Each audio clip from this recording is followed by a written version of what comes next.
Greetings, ladies and gentlemen. It's been far too long and I've missed you all thoroughly, but this is the Inept General bringing you another Legendary Lord lore video. This one will be on Alith Anar, and as it's been such a long time since I've made a video for you guys, I've missed it. I've kind of been working on this one behind the scenes for a little while, and it's quite a long one, so what I've decided to do is actually split this one into two parts.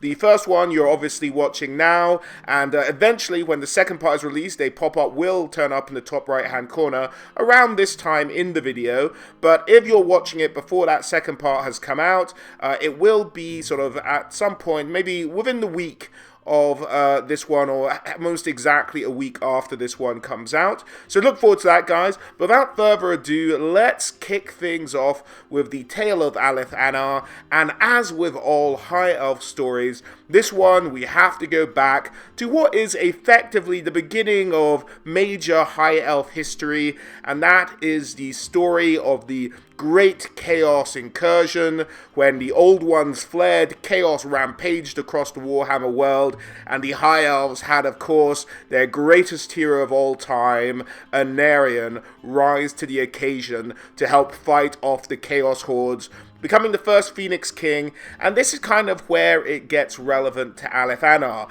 In that time, he ruled the area of Nagarythe. Now, at the time, Anarion took it up, and that was kind of the leading front against the war against Chaos. No, don't ask me why. The island's a circle. I'm not sure why Chaos mostly attacked from that point of view, it seems, but that seemed to be where most of the intense fighting with these armies of Chaos took place, and that's where Anarion chose to base himself.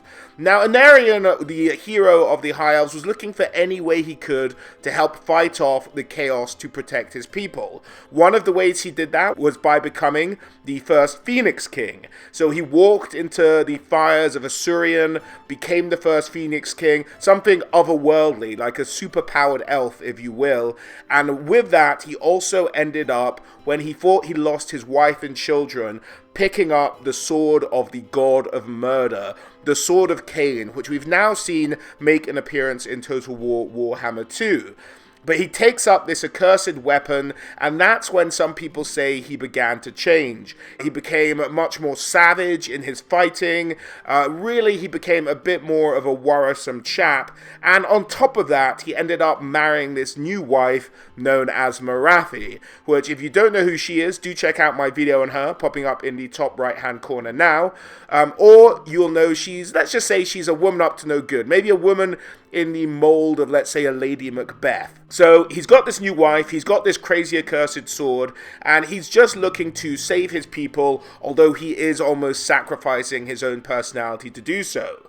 Now, over the time ruling this area of Nagarythe, it also starts to warp the area a little bit itself. They become much more focused on fighting than other elven princedoms, and they just become a much more sort of militaristic society overall, and start executing prisoners, things like that, savagely murdering them. There's some weird stuff going on in the area, but it's kept mostly under wraps in this ancient time. So while Anarion is fighting off the hordes of chaos, he obviously develops friends, he has his favorite officers, and they all fought together. Now, when at the end of the incursion, when Kalidor, Dragon Tamer, one of Anarion's friends, managed to put together the spell that made the vortex, sucking up all the extra chaos energy, causing most of the demons to disappear in an instant, and really saving the entire Warhammer world, Anarion himself also went off and disappeared, leaving kind of his multiple of friends in charge of his princedom of Nagarythe, with his new son,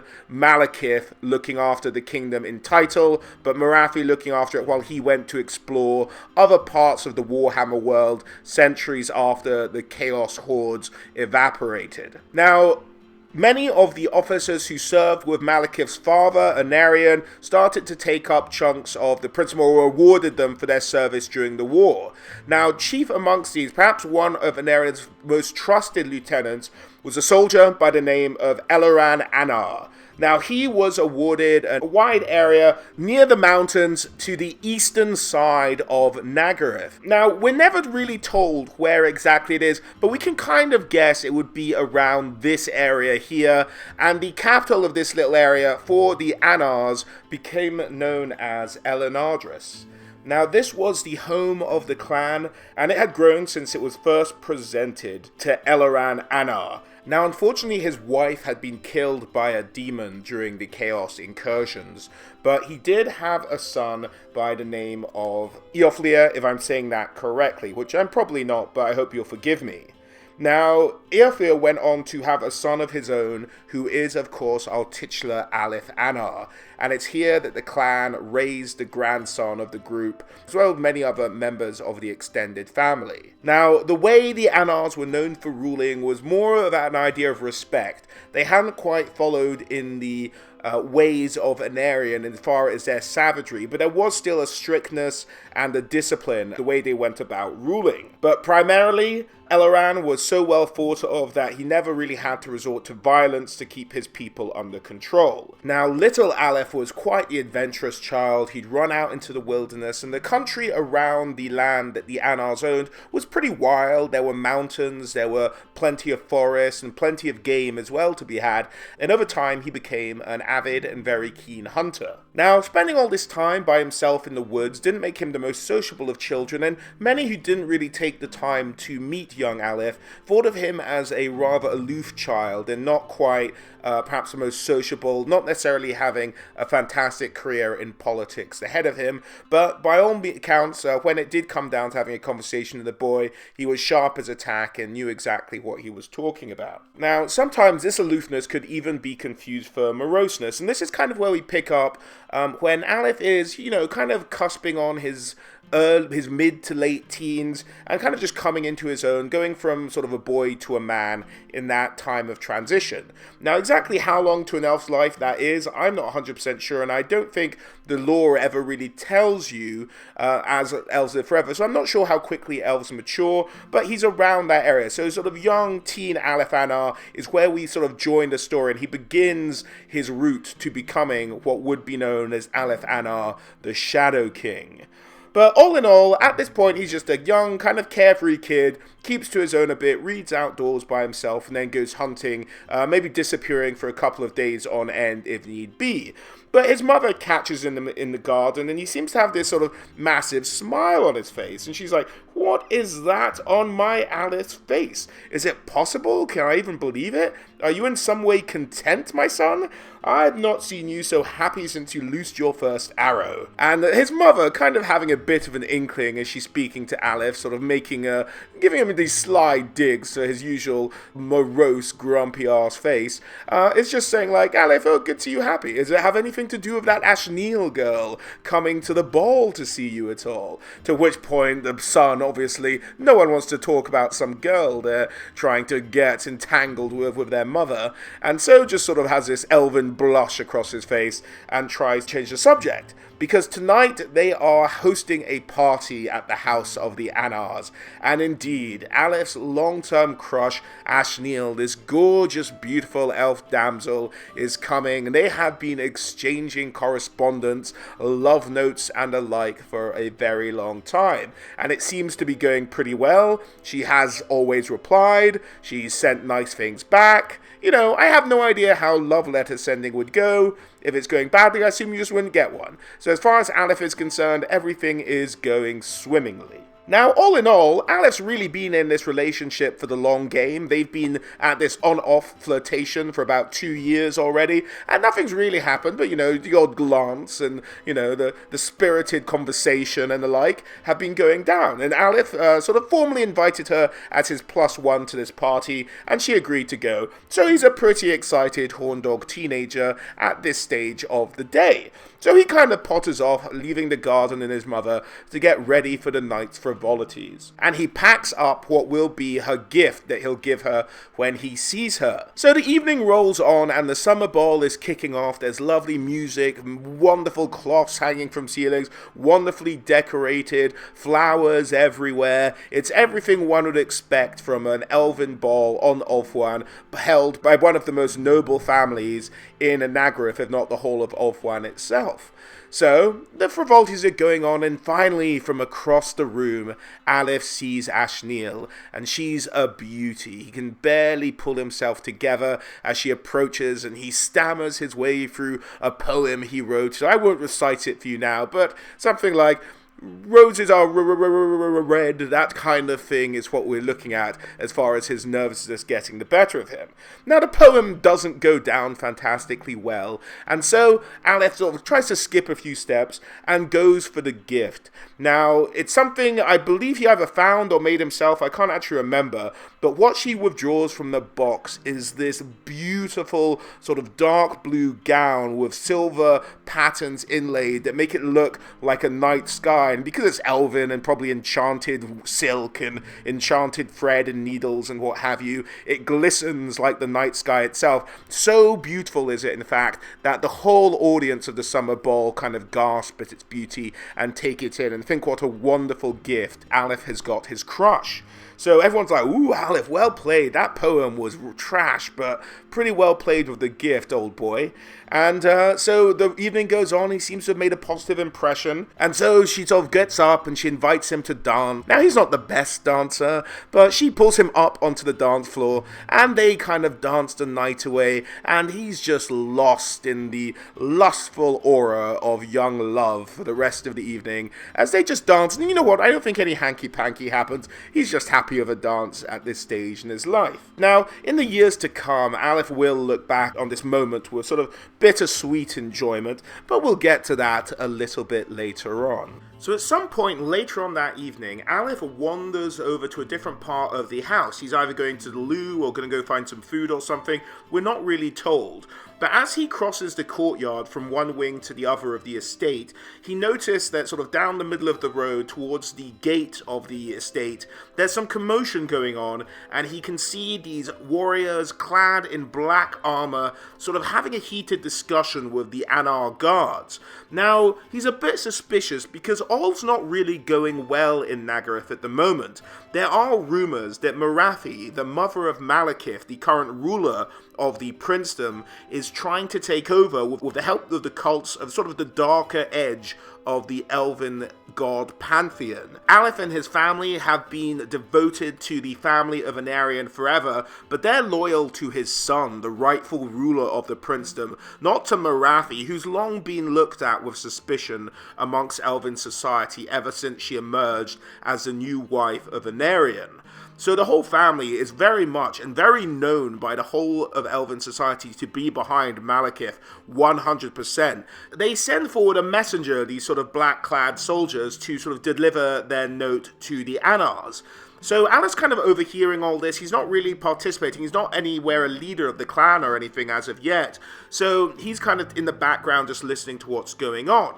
And what he overhears is that the family has been summoned to court with Morathi to speak to her. Now, knowing these rumors are going around and knowing that the Anars are desperately loyal to Malekith no matter what, they suspect a trap and so refuse to attend the meeting. And at this point, the messenger seems to take it in stride, turns around and marches back towards the gatehouse. At that point, he lets out a wild hand signal, and the soldiers at the gate burst through, putting to the sword the first guards at the gates of the Anar estate and charging in with more coming up behind them. This was an attack. This was subterfuge that some would have thought even below the likes of Morathi. And they were armed. They were in the middle of a ball. They were having a dance. So the first few soldiers of the Anar guard get cut down pretty rapidly, but the rest start to mount a defense and at least hold them off for a little bit. Anar has only a moment to think. He's closer to his room than he is to anywhere else, so he runs up to his room to fetch his bow to lend aid where he can in this struggle against these would-be invaders to their property. Now from his room, leaning out the window, he can see back to the gate where the initial scuffle had started. He's grabbed his bow, he's got his arrows, and he's starting to notch an arrow in a bow to help out and fight off the invaders. By the gate now were his father and grandfather, using the weapons they'd managed to disarm these dark armored warriors with, and using their own weapons against them to fight them off. He can see one of these soldiers coming up behind his grandfather, and he loosed an arrow, not quite hitting his target in a lethal shot, but striking him in the thigh, making him cry out, causing his grandfather to turn around and lop off the interloper's head. He could see his grandfather and father fighting with the strength of true veteran warriors as they managed to cut down down these interlopers one after the other, with a deftness and skill brought on by centuries of warfare. Now at this point, the commotion had got the attention of everyone else in the party towards the western wing, whereas Alith's room was on the east wing, and some of the guests had started to charge out and had come armed. What they'd end up having to do was to take all the decorative arms off the walls and just hope they held up in true combat, and knowing them being elven weapons, they were probably pretty solid for that, to be used even centuries after being hung on a wall as a decoration, and they charged into the fray to help the Anars fight off these intruders. As he was watching this unfold in front of his eyes, he heard a crash of glass behind him. There were more troops on the outside coming in through the windows of the buildings. Now, Alith at this point was by himself through one of the rooms they were trying to break into, and he had little choice but just to start loosing arrows. The first one hit one of the soldiers, knocking him back and stunning him, but he still came forward with the arrow in his shoulder, but still being pretty okay to fight and kill Alith. Alith was kind of panicking at this moment. There were 3 enemies coming through his window, and the second shot kind of went off target and just banged off the helmet of one of the soldiers, doing no damage whatsoever. And before he could loose his third shot, they were on him. They were right in his face. But Alith was quick to react, and his hunting experience started to come in, and he did a quick spin on his heels, changing from one side to the other, and then loosing a shot point blank into the chest of one of the oncoming attackers. But he was already halfway through his swing, and Alith's arrow did not stop the swing at all. Alith sort of dodged backwards as far as he could, but he knew he'd been cut. Not a terribly deep cut, but a thin line of red began to appear across his tunic as blood started to pour from the wound. Being slightly out of options here, outnumbered and with no sort of close combat weaponry, all he had was his bow in hand, and he used the tip of the bow just to smack the enemy who'd just taken the arrow into the chest, straight in the eye through his helmet, sort of blinding him and temporarily stunning the soldier. That was all he could do. He knew the next swing, if he couldn't find a way out of this,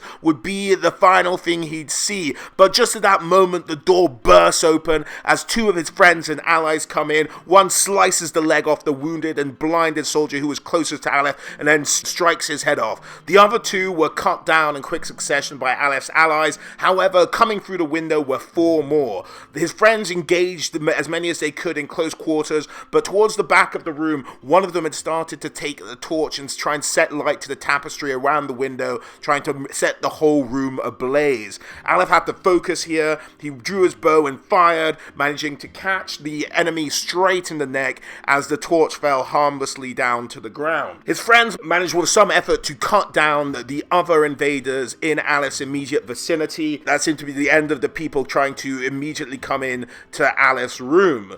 But the sound of hooves on sort of cobble got his attention as he drew his attention back out the window to see what was going on. Now what he saw was the original messenger who'd sort of delivered the message and given the signal for the soldiers to attack was trying to flee, trying to escape the melee. So Alith, knowing he needed a better position, jumped out the window, swung up to a higher position, and knelt down, took quick aim, held his breath as steady as he could, with each second the messenger getting further and further away, and loosed the arrow. He heard a cry in the darkness, and he saw the figure of the messenger slump over on his horse. Now the kill couldn't be confirmed, but he knew he'd hit him, and hopefully that would be enough for now. With the help of the guests in the courtyard, they'd managed to fight off this initial intrusion, and the last of Morathi's lackeys were being put to the sword, as it seemed the day had been won, at least for now. Having held his breath steady for that long shot, having gone through the action, having come so perilously close to death, that Alith felt his heart pumping in his chest, and it was at that moment he realized battle was in his heart, glory called in his blood. For he was a Nagarythe, and this is what they were made of. They were built for this, and it was sort of at that point that he knew he was going to be a soldier, and he had a love of battle, like many Nagarythe. Over the next year, Morathi had gone into open revolt against Malekith. She'd summoned the power of these cults of nefarious gods, and launched a complete crusade to take over the princedom from Malekith. Now this meant that those who either stood with Malekith were the ones who stood against her, and as such the Anars had felt the need to call their bannermen to arms, and they sent out the cry and had managed to raise a force some 10,000 strong, which were under the direct control of Alith's grandfather. But it maybe wasn't as much as they'd hoped for all of half of the men under the banner of the House of Anar,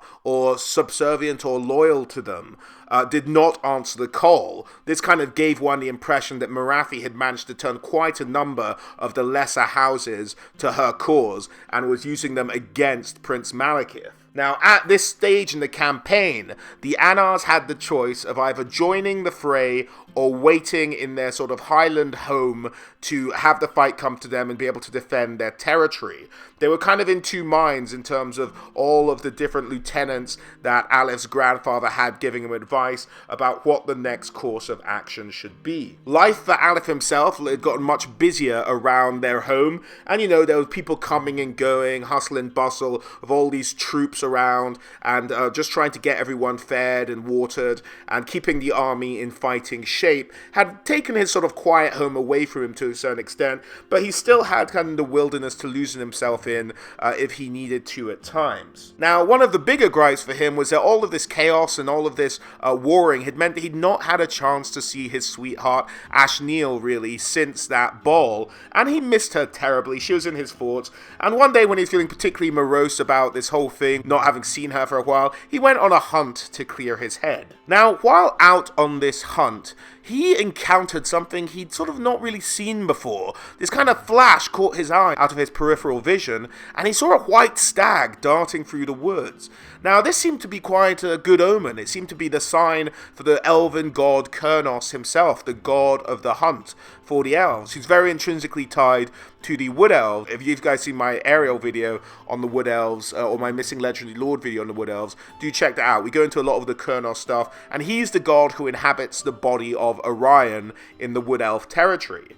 Without sort of much thought to it, really, Alith goes and starts to chase down this white stag to try and find out what's going on through these woods. Following the stag quite closely, but loses it and comes out in this clearing. Now, in this clearing, out of this corner of his eye, he sees this shadow kind of moving across the tree line, and he shoots an arrow at it, but misses, as it still sort of darts around, seemingly coming close to him, coming around to the closest edge of the exposed woods he's at. Now, what this shadow turns out to be, it appears in front of him in almost a flash, and it is a man clad in black with raven feathers sort of all around him, and he claims to be a messenger of Heg the Crone, the crow goddess, the goddess of the elves of sort of fate and death. And he says he's a direct messenger of her. So he dresses Alith in a weird way, and he's not sure if he's even talking to Alith or he's got like a case of mistaken identity or something, but this messenger of the god, this kind of high priest of this hag goddess, this goddess of death and fate, addresses him as child of moon and wolf, heir of Kurnos, would-be king of shadows. And Alith's just befuddled by this introduction. He goes, there's no one in our pantheon who's the son of the goddess of the moon and Kurnos. It's not someone that exists, being the wolf representing Kurnos. So he's just a bit confused by the whole thing. He's like, who are you? What's going on? Why did you call me that? I'm Alith Anar. I'm nothing more, nothing less. I'm definitely not a king of anywhere. And he simply says he has a message that Alith should take to his grandfather, and that is that Malekith has arrived in Tiranoc. So he's on the shores of Ulthuan. He's returned from the rest of the Warhammer world where he was exploring, building up colonies. If you guys have seen my Hellbrunn video, you'll understand that he maybe went over there, and this will tie into that video a lot. So do check that out. It'll pop up in the top right hand corner now, but he has come back from the colonies to try and reclaim his territory from his mother. And so everyone's like, yes, Malekith's back. He's brought troops. We can join forces with Malekith. He knows that will be the reaction if he takes that back to his grandfather's court. But the messenger goes on and he tells Alith that if they were to join Malekith at this stage, it wouldn't go well. Don't do it. And Alith is again like, why tell me? I'm just a boy. Why not tell my grandfather? And the messenger simply says something along the lines of, if your grandfather heard it from me, he probably wouldn't want to hear it, suggesting a shared history between the two older men. And the messenger makes him promise to tell him that he didn't hear it from him to the grandfather. So Alith takes the information and brings it back to the court, kept the secret of the messenger, but he said he got word that Malekith had returned, and he just sort of let the court know he didn't really have anything to do in decision making. He's just a kid in the middle of a war that he doesn't really know too much information about, who hasn't really been to war before. So he just passes the information on and lets the sort of senior military figures, all the bannermen, discuss about their plan of action and what to do. Now, although he didn't really have much of a say, he felt he should try and get the point across of the messenger well enough without telling his grandfather who the messenger was. And he launches into trying to make a very spirited argument for the fact they should be patient and wait for orders from Malekith. It's the way he phrases it to try and get them to listen to him rather than immediately march out to support their prince. So it's like, maybe we should wait for orders. Malekith maybe doesn't want us to go out and meet him, so I think that's what we should do. Just kind of chiming up where he can, kind of agreeing with people kind of on his side and not. But rightfully so, kind of they all ignore him, and he doesn't really speak out about the messenger even at that point, and so House Anar marches to war to go and join forces with their prince to restore him to his throne in Nagarythe. Now, Alith and the others get ready and they start to march out of their territory and start to go and try and rejoin Malekith, coming from the other side of the country near Tiranoth. However, there was a huge degree of apprehension in the army because this battle, this war, would really be the first time ever in the history of their people that elf had ever gone out to march against elf. So the army of the Anars was on the move. Despite this apprehension about what exactly they were engaging in, they sort of moved, and as the days went on, you'd see you sort of get carried away in the ways of warfare Alith would be. But he'd still go off and hunt by himself sometimes, and it was during one of these when, to try and feed the army, he got held up by the messenger again. And the messenger again warns him, don't do this. Morathi has laid traps for Malekith's troops. This will end in disaster. And Alith is just kind of helpless. Like, that's great, you telling me, but there's not a lot I can do. I can't turn this army around no matter what I say. So thanks for the information. I'll try and pass it on, and I'll do my best. But my hands are slightly tied here. It's basically Alith's situation. But anyway, the army keeps continuing to try and march towards Malekith. On the horizon, they see campfires burning. The recon teams, the scouts do. Now, they select a team to go and check out what it is. Alith, being the gifted hunter that he is, and able to apply that to stealth missions, he gets sent with the intelligence reconnaissance team to go and find out what that camp is, how many troops there are there, what kind of thing they're into, and what army their side they're fighting for. So Alith and a few of the selected go to try and find out what's going on. Now, what Alith finds in this camp haunts him from that day forward. He finds elves torturing and savaging other elves. It's the most horrendous thing. Even the stuff of nightmares. Elven horror stories would never have anything as gruesome as an elf torturing another elf, let alone take such glee in it, flogging them, flaying them, peeling the skin from their bodies. The whole camp smelt of blood, and you just heard screams echoing around the whole place. Skulls were being used for bowls and drinking cups by these crazed dark elves, or Druchii as his grandfather had come to call them, due probably, one presumes, to their attire, and now one could attribute it to their behavior as well. Now, at one point he saw a female elf scalp and spear another and throw them into the fire. This was just the most horrendous thing he had ever seen. And Alith and the team went back to report the sickening things they had seen going on in this camp to his grandfather and his father. This had to be stopped. These people were animals, and they had to be put down. That morning, the army of the Anars prepared to do battle against this camp of Druchii, and Alith was given his first command. He was placed in charge of some 500 scouts. Now, the idea of their job was to sneak in behind the Druchii into the other side of their camp, and as his father came along, he was to try and pin down and shoot all the elite troops, to try and lure the elite troops to the rear of the camp and have only the cultists charge at Alith and his grandfather, while the scouts continuously evaded their more elite troops, staying out of range of them, just peppering them with arrows, making them try and chase down this scouting party that Alith was in charge of. Now, Alith had never been in charge of troops. He was apprehensive, and he found his mind wandering again to his sweetheart Ashneel, and what if he never saw her again?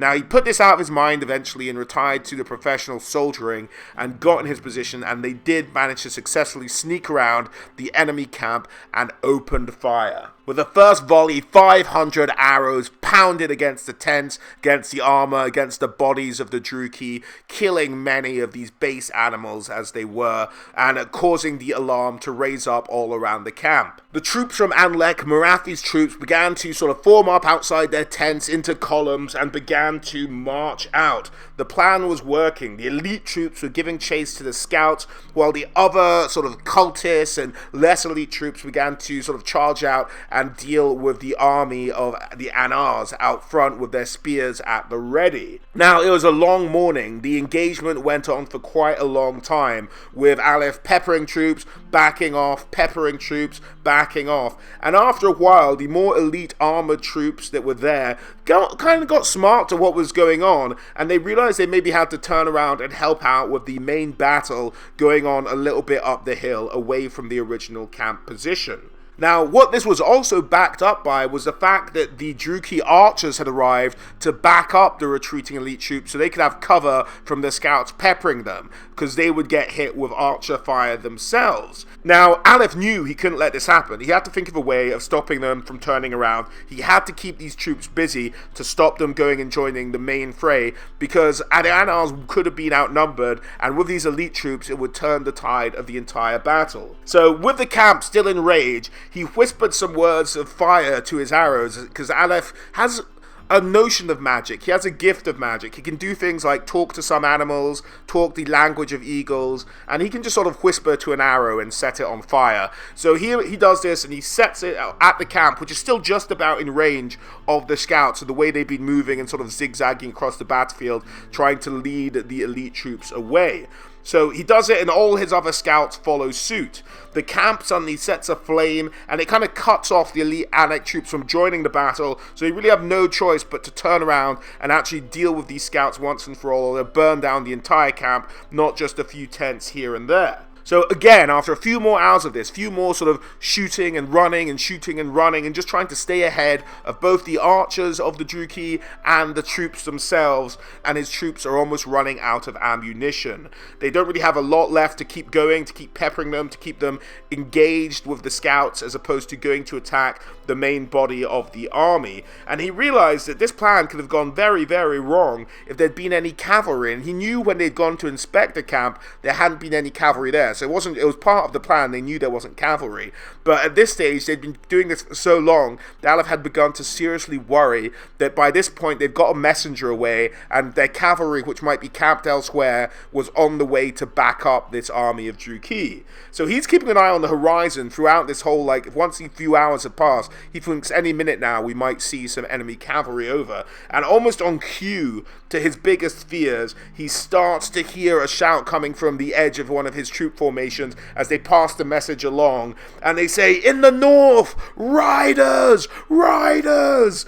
And so he's like, oh no, that's us. If they catch us, they'll run us down. We are dead. We don't have enough ammo to sort of shoot them all down before they get to us. And so what he's looking for is cover of some kind. And there is a forest. He's sort of running through this field at the moment, this meadow. There is a forest a little bits away that he's aware of, and he just has to pray that they can get there in time. So the scouts just start to leg it. They start to belt it for this forest, and the troops behind them, the Druchii archers, aren't giving up pursuit. They're still chasing them, despite the fact they don't have as much time to pepper them with arrows, although they're still trying to do it, because if they can do it on the run. Just try and keep them distracted as long as they can. That's all they need to do, but they're still also just running for cover. And as the time goes on, as these riders seem to be getting closer and closer, they begin to abandon that altogether and then just start to sprint for it. At this point, they can see the riders coming down towards their position, and they've got about 200 meters before they've made it into the woodland. Alith, being quite a fit young lad, is sort of leading the charge as they run towards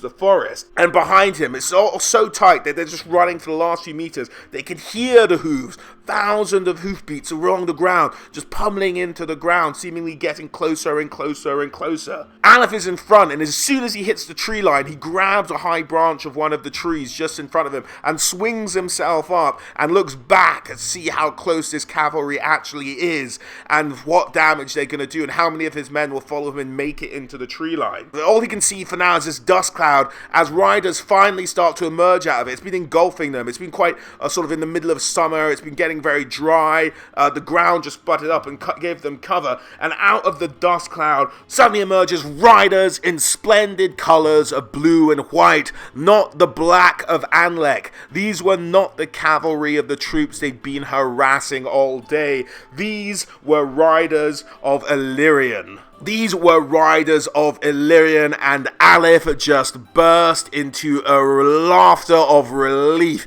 He couldn't believe it. He genuinely thought this would be the end of him and the 500 lives he'd been made responsible for that very morning.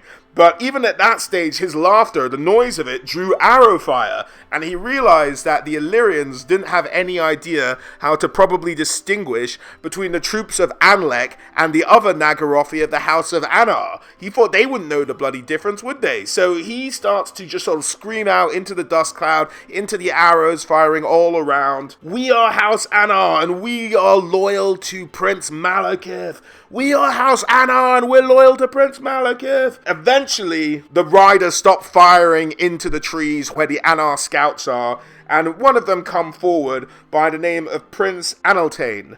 Now, Prince Anlec sort of talks to Alith. He's like, explain who you are and explain your presence. And he's just sort of says, we're here, we're trying to join Malekith, and we also, there's another battle a few miles away now. You managed to get rid of these sort of Dark Elf Druchii troops for us. Thank you very much for their helping hand. Do you mind maybe coming to the main battle and helping us out there as well? And he has some bad news for the Anars. He's like, look, Malekith already lost his battle. We're just kind of coming back from it, and we're just taking word back to our own princedom. Malekith didn't make it. He's having to retreat, so he's heading all the way back west, further away from you guys, and he's lost to Maratha, and he's heading back to Unicorn Pass. The cavalry agreed to join the Anars and help out, and then march down to where his father and grandfather have been fighting all day, and the cavalry managed to wipe away the remnants of what's left that they've been fighting, and they sort of two houses come together, and they start to sort of toast and drink and compare notes to what happened with Malekith. In the pavilion, his grandfather and his prince get along. There's drinking and merriness to be had, but the Anars know with Alith retreating further west, they have to just go back to their home territory. There's no point moving any further forward because they can't take on Maratha by themselves. So they kind of all retreat and just save it there for the season. And summer turns to autumn, and autumn turns to winter, and that's where we really rejoin the Anars. They have retreated back to their home territory, and Maratha has sent an army out to face them, but it doesn't seem to be attacking their capital. It seems to just be hanging around outside of their borders and just setting up camp as winter goes. Now, they might think that, oh, these guys are just going to maybe come for us come the end of winter, but they're just sort of sitting there at the moment. It's making everyone a little bit uncomfortable. It's probably more of a psychological game just to keep the Anars pinned in more than anything else. Now, at this point, there wasn't much time for hunting and frivolity, so Alith was started to lead sort of patrols, looking around the borders, making sure there were no Druchii incursions coming in from the evil sort of Dark Elves, whose horror he'd witnessed previously. So he's going around on a patrol, and on one of these patrols, they come across a lone rider. Now, Alith's not panicked. It's one guy, and he's got about 20 other elves with him on this patrol. This rider had kind of snuck up on them, and somehow going silently through the snow. He obviously had some kind of enchantment on him to make him a bit more stealthy. And they pull him up, and it turns out he is a messenger from Malekith himself. So Alith took the messenger to go and meet his grandfather and his father. And he says, and you know, it's wartime, there's a lot of subterfuge and things going on. You never know who you're talking to. So he asked the messenger to prove himself, and he simply comes out with the line, "The light of the flame burns brightest at night." No one really knows what this is about except for the Anars themselves, because their grandfather had told Alith these were the words that Anarion spoke to him just before he took out the cursed sword of Cain from the shrine of Cain and really sort of changed his outlook on the world forever. So it's quite a poignant quote the Anars remember very well that Anarion spoke to their grandfather, And so they're like, okay, I understand how he might have told his son what he said to him, and maybe not many others, so we'll listen to your message. And the message is pretty simple. The message is Malekith has reformed his troops, and he is ready to march on the stronghold of Anlec, which is the capital of Nagarythe at the time, their princedom that they all live in, and he's going to go and take out Morathi, his mother, rule her out, take out her rebellious troops, and they're going to win the day, and he's going to take back control of his princedom. Now, the Anars are delighted at this, but he says, what does he require from us? And the messenger says he is trusting his father's most trusted allies. He needs those gates to be open. Anlec itself, the capital of Nagarythe, was built up as a militaristic building, probably one of the most militaristic buildings in Ulthuan itself.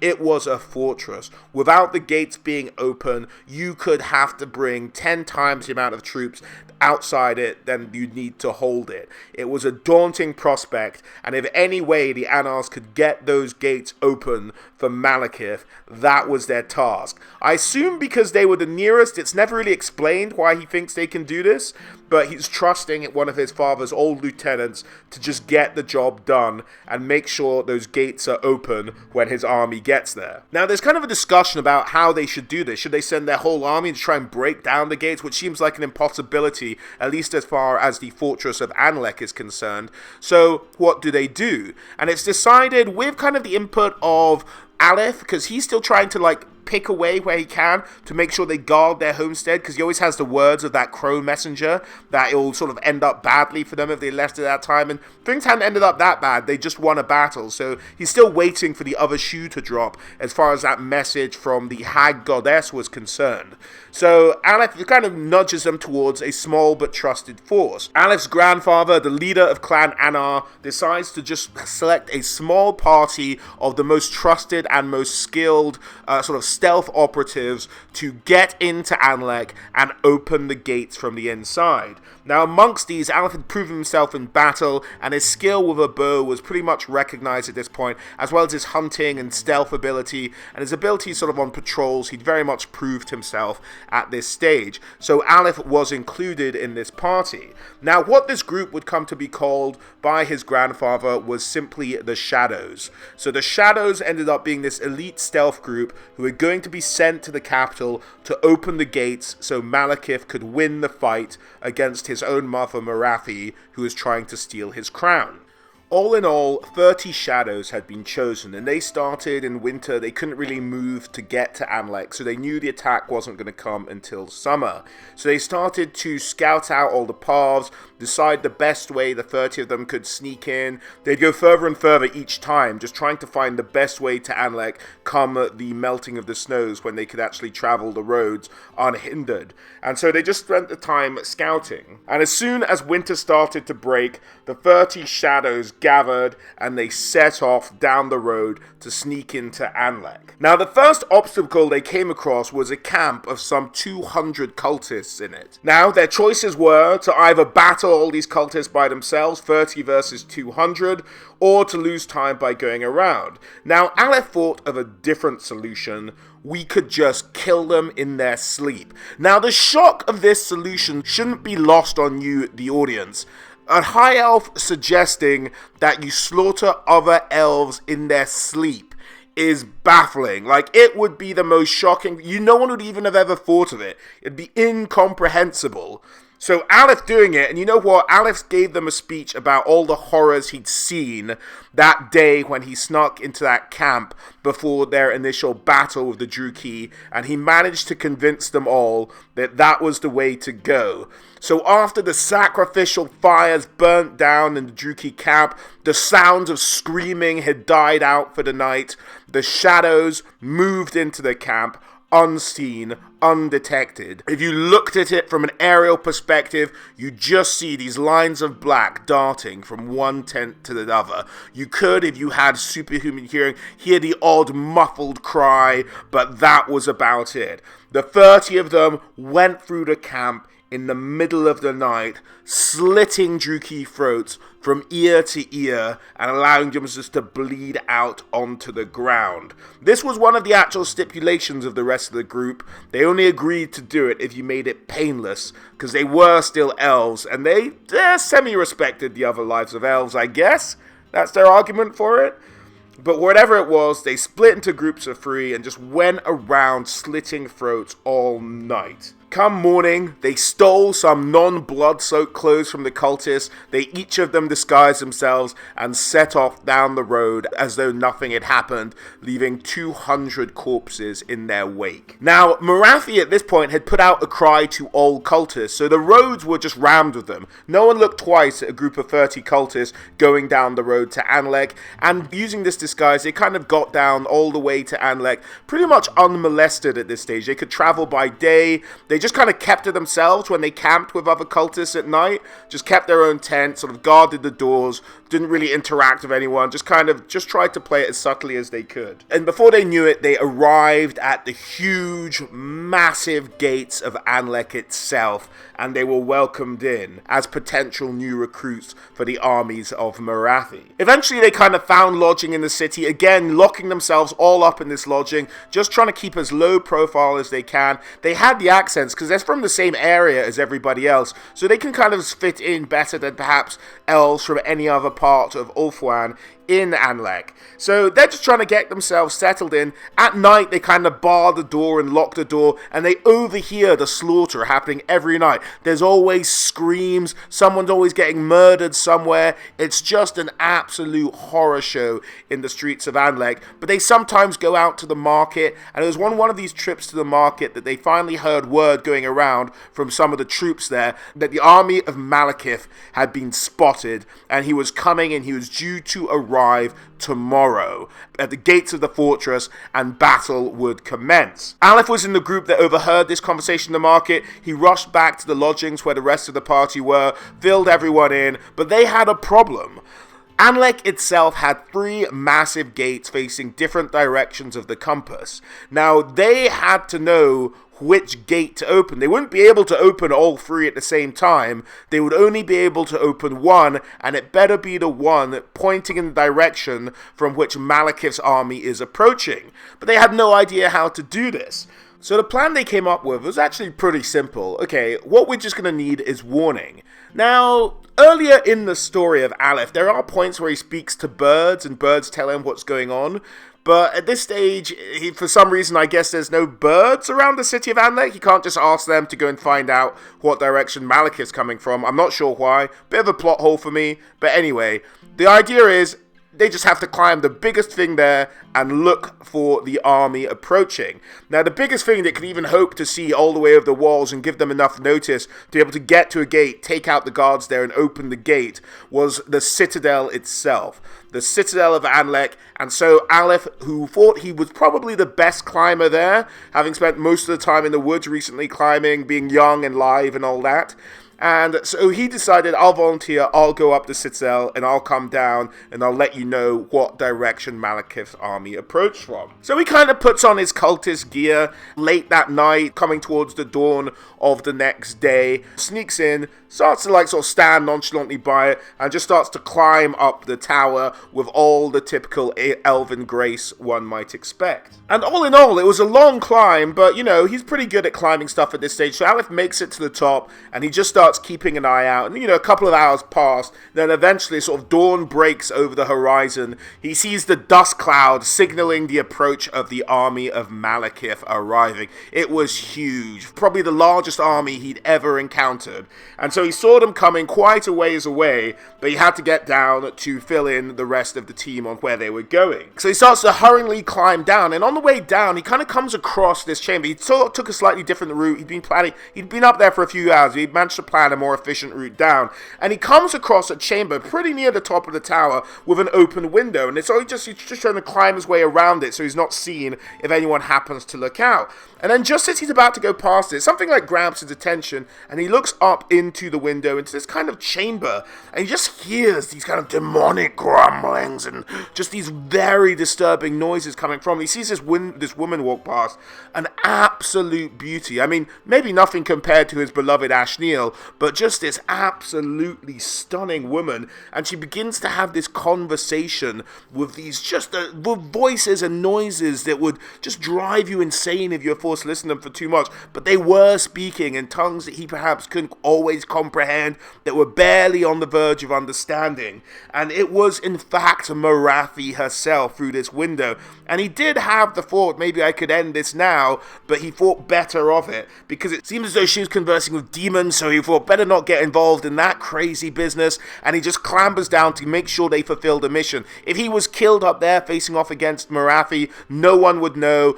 Malekith would die out in front of the walls, it would all fall apart. He had bigger responsibilities. So he heads down, he tells everyone, they rush off to the gate. Now in front of the gate they're trying to open is this enormous wide open plaza. The horn had gone.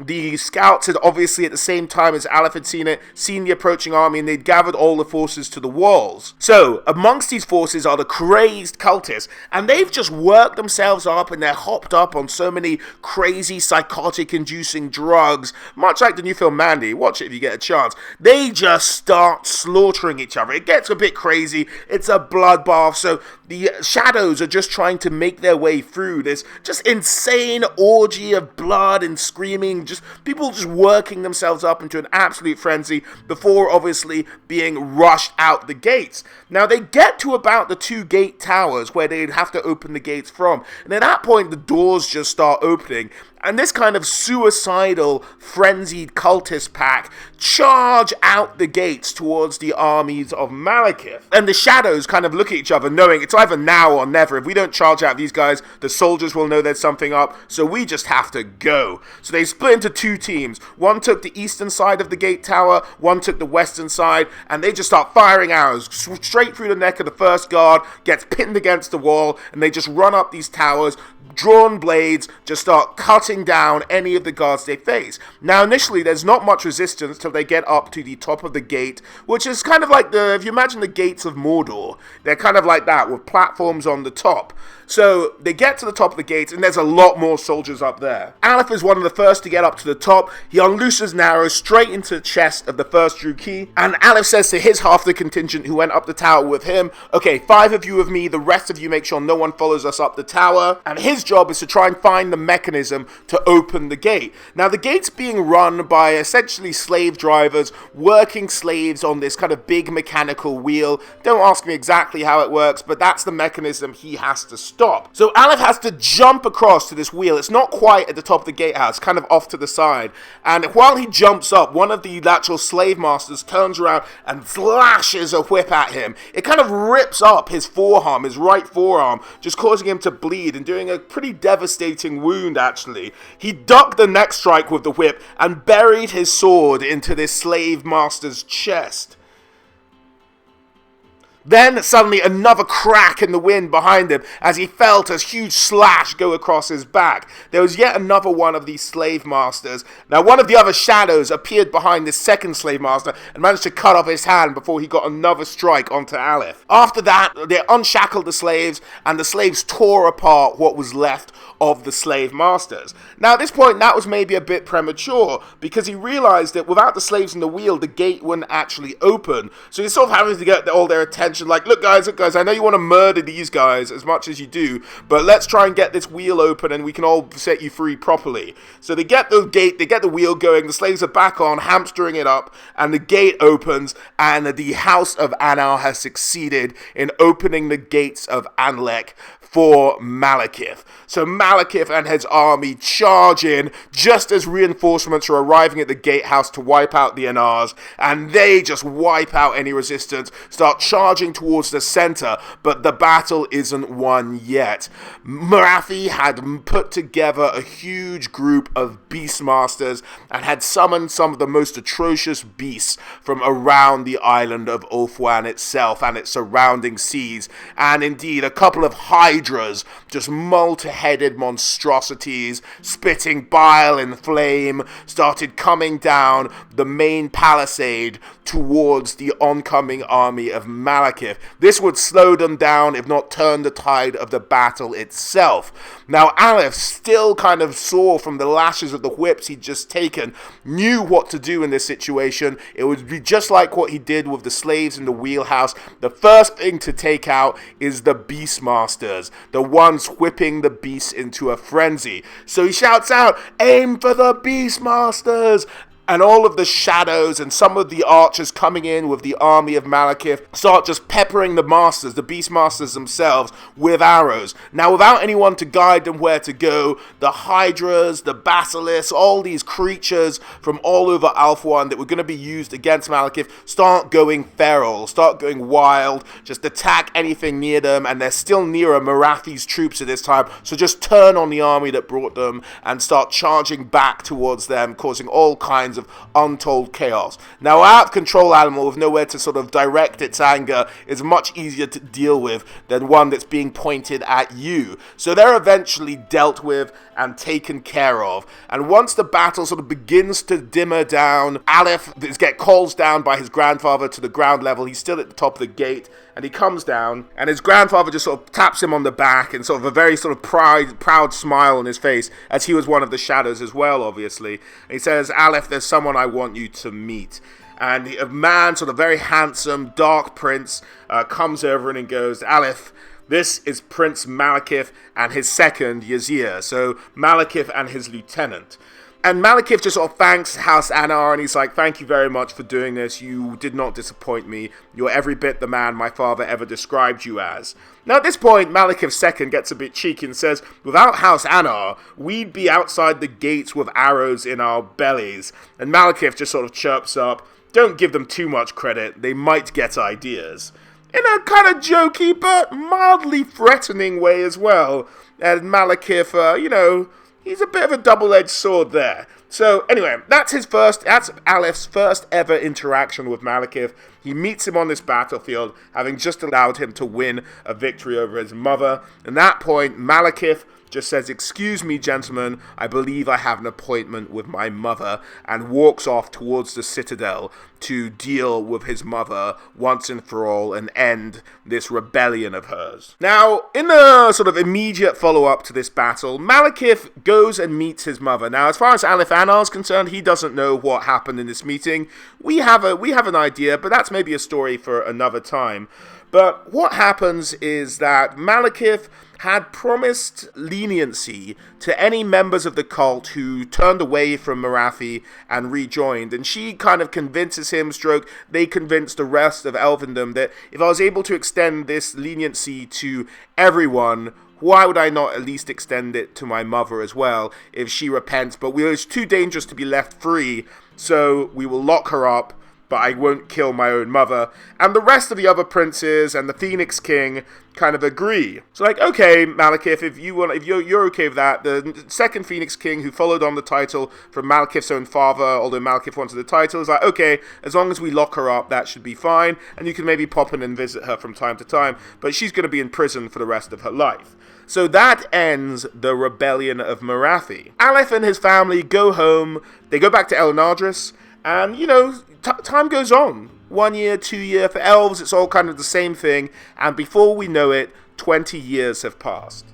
Alith is coming to a time in his life where he's sort of no longer considered a boy in elven society. It's his coming of age, known as his Ascension. Now, the Anars are having another party for his Ascension, just known as his Ascension Gala.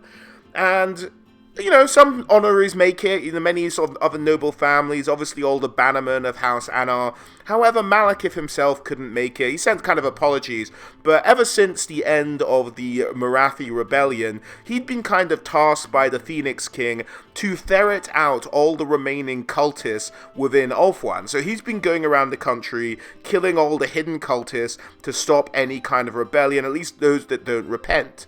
So that's what he's been up to, so he can't make it to the party. He's still a busy guy, trying to just finish off the last vestiges of this rebellion and any kind of contacts his mother might have, who might free her or do something else one day. So he can't make it to Aleth's Ascension, but that's okay. The person he's most looking forward to seeing is his beloved Ashneel. Now, things have moved forward in the last few years. They're actually due to get married in exactly a year from this gala. So not exactly on his sort of Ascension day, but a year's time. So he's just excited to see her. He loves her. She's such a delightful young lady.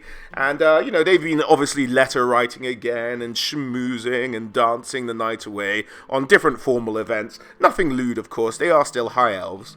And so this is where we find Alith. It's summertime again, and it's a lazy summer afternoon for Alith mainly, and he hears the sound of knights approaching. And, you could be forgiven being like, I'm having flashbacks to that last time he was having a great time with his girlfriend, and a bloody load of troops arrived. Well, you wouldn't be too wrong. It seems like he's locked in some horrible cyclical thing. But the knights arriving are being led by Yazir. Now, if you don't remember, Yazir was the chap who was arrived at the gates of Anlec with Malekith. He's Malekith's number 2 guy.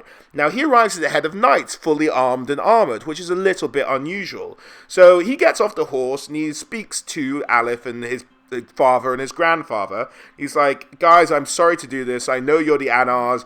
You're the only reason we managed to defeat Marathi so easily. But I'm afraid there's been an accusation made against you that you guys are cultists, and thus I have been sent to search your home and to keep you under some kind of parole. So I'm going to stick around, keep searching your house, and me and my men are going to be posted in your home just to make doubly sure you're not cultists. Now, this strikes everyone as a little bit odd, but they understand the need to get rid of the cultists, and the Anars aren't any kind of cultists at all, so they just are kind of like, okay, Yazir, I mean, you're okay, you're one of our pals, you can stay around, we don't mind too much, just try not to intrude on our lives too much. So, the ball goes on, he has his ascension, he sees his lovely girlfriend, and then, things just roll into one thing, and then from the end of summer, we roll into autumn, and the troops are still there, and at this point, the Anars are getting a little bit pissed, let's say. Are getting a little bit pissed off. Now, over the course of the Ascension, there were some murmurings that Ashneel was going to be called away, and this was confirmed recently in the autumn, that Ashneel, Aleth's girlfriend, was going to be called away to the court of Anlec. Now, he didn't really like this. He's like, she's my wife. She can't just move, she's going to be my wife, she can't just move away. And he has a sort of discussion with her father, but he says, you can go with her, there's literally nothing stopping you. But he couldn't leave his home, he doesn't like that idea. He's saying, as long as she maybe comes back for the wedding, I guess that's alright. But I'm not happy about any of this situation, this is very untoward. From her father's behaviour in particular, allowing her to go off and join the court of Anlec, which is, of course, at this point, Malekith's court. So it's just distance, really, that he's worried about at this point more than anything else. He eventually just goes out, as Alith does, as we know him well enough to do now. He's like, whenever he has trouble or whenever he thinks about his girlfriend too much, he goes off to the woods to do some hunting. So Alith is out hunting, and he's still brooding the idea of his Mrs. Love moving away and maybe not marrying him because she's having to move away. Now, as is kind of becoming slightly predictable on the story of Alith, you see a lot of repeated things. So, obviously, he's out on a hunt, and the messenger from Morai Heg, the sort of crow queen, the death and fate goddess, comes in, and he starts giving him some more advice. And he says, look, pal, you didn't really listen to me. Stuff is kind of going okay, but trust me, it'll go real bad because you're never listening to me. But as far as I'm concerned, you should not think about going to follow your girlfriend to Anlec. And he's like, why? And he's like, because it's not safe. And he's like, look, if it's not safe, I better go and save my girlfriend. And this bloody messenger just chirps up with, she's already lost to you. Now, Alith is kind of confused by this whole thing. He's like, what are you talking about? I have to go get her. He's like, no, buddy, it's already too late. Like, you're not going to get her back no matter what happens. And then almost sort of soon after it, before he has time, get his thoughts together, maybe spend a couple of days thinking about it, and then just go and get his lady love, the cultists attack all over Ulthuan again. They're popping up everywhere all the time. Now, I'm a bit fuzzy about why exactly this next bit happens. You'll have to forgive me for that one, guys. But at some point, what happens is the Anars, still under kind of house arrest under Yazir here, are like, okay, this is a bit crazy. We need some outside help here. We don't know what's going on. We're kind of cut off from the outside world. Now, can we sneak someone out to go in and ask the Phoenix King himself, not Malekith, because Malekith is busy obviously fighting the cults and not in Anlec, but we need someone to go and ask the Phoenix King himself for help. Otherwise, we're going to get attacked again, and we're not sure what's going on, and we don't know what's going to... And we need to end this with the Phoenix King's help. It's not just going to be us and Malekith this time, if this is happening all over the place. So, Alith, we're sending you off to go to the court of the Phoenix King and try and get us some help. So he sneaks off in the night past the security guards they have in their house now, and he goes off on a journey across the mountains to the court of the Phoenix King in Tiranoc. Now, it's a hard journey, it's snowy peaks, he literally just sort of treks across the mountain on foot, but eventually he makes it. Now, he can't just walk in, he doesn't know who to trust. Cultists could be anywhere, cultists could be anyone. He really doesn't know who to trust, so he needs to speak to the Phoenix King directly.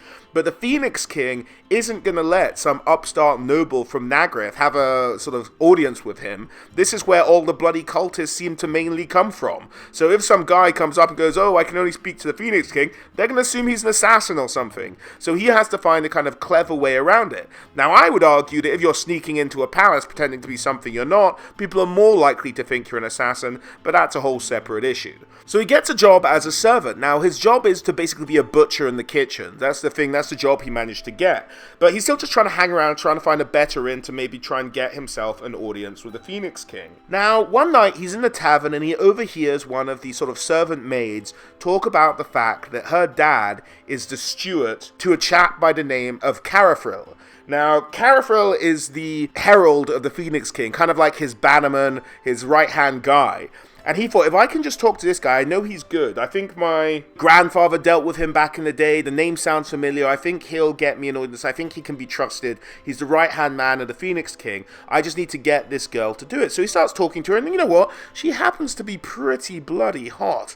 So he starts talking to her, and she has a liking for him. It gets a bit flirtatious, and she asks her for a favor if she can maybe get him in a room with this steward. He just has something important he needs to discuss. Now, she doesn't ask too many questions. She's probably a bit tipsy at this point, and he's a pretty handsome bloke, old Alith. So she says, okay, I'll do it, but what are you going to do for me?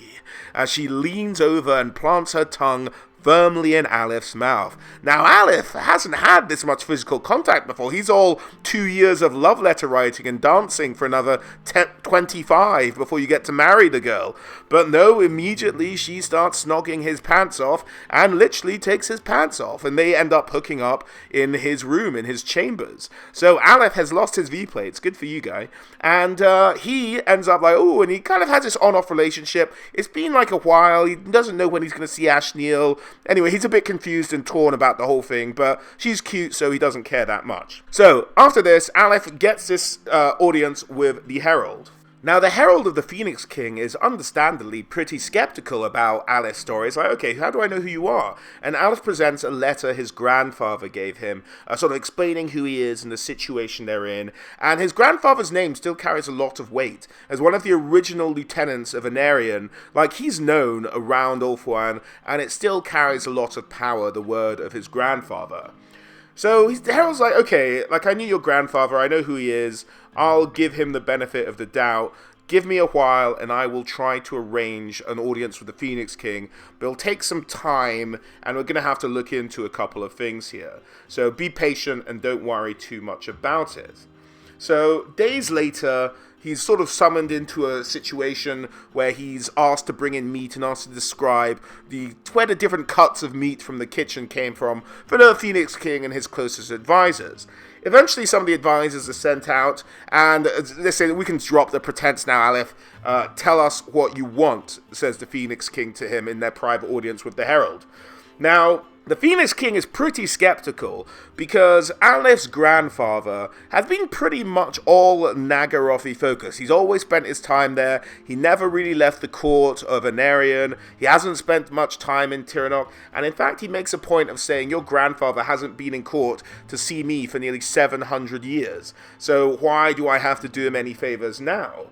So Alith tries to tell the story of what happened, but it turns out Alith is actually a pretty bloody terrible storyteller. So the Phoenix King has to keep interrupting him and asking him questions because he misses out vital details of the story. So Alith, one thing we learned about him, can't spin a yarn to save his life.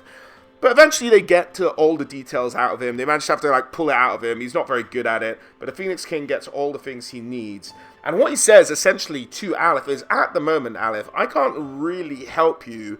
It'll take time. There's a lot of sort of irons in the fire, as it were. But what I can do is offer you sanctuary here at my court, rather than having to go back home where you don't know what's going on or what's going to happen to anybody. So you stay at my court. We'll protect you.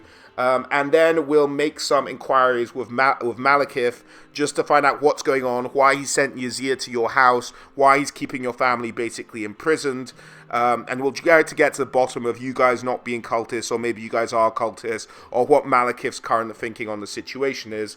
So stay here, don't worry about it for now.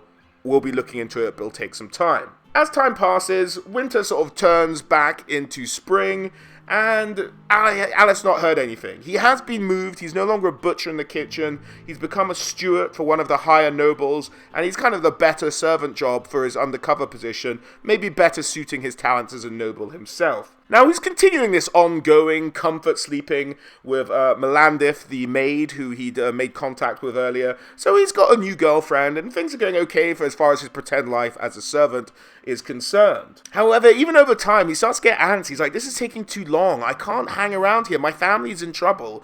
I need to go back.